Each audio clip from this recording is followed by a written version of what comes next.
पुढच्या महत्त्वाच्या बातमीकडे आत्ताच्या क्षणाची मोठी बातमी दिल्लीतनं, कारण काँग्रेसचं पानिपत झालंय.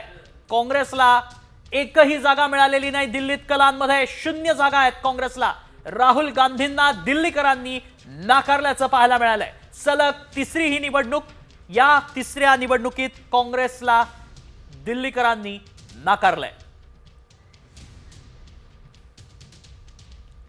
पुढच्या महत्त्वाच्या बातमीकडे आपापसात अजून लढा असा टोला उमर अब्दुल्लांनी लगावलाय. उमर अब्दुल्लांनी आप आणि काँग्रेसला हा टोला लगावलाय. जम्मू काश्मीरचे मुख्यमंत्री आहेत उमर अब्दुल्ला आणि त्यांनी हा टोला लगावल्याचं पाहायला मिळतंय. आपापसात लढा आणि त्यामुळेच ही परिस्थिती ओढावल्याचं उमर अब्दुल्लांना सांगायचंय. आणि याबाबत त्यांनी सोशल मीडियात एक व्हिडिओ देखील पोस्ट केलाय. आपापसात लढा असं म्हटलंय. काँग्रेस आणि आप हे इंडिया आघाडीचा भाग आहेत. मात्र विधानसभा निवडणुकीत त्यांनी एकमेकांविरोधात लढण्याचा निर्णय घेतला होता. आधी हरियाणा आणि आता दिल्लीतही काँग्रेस आणि आप एकमेकांविरोधात लढले. दोन्ही ठिकाणी भाजपला फायदा झाल्याचं दिसतंय.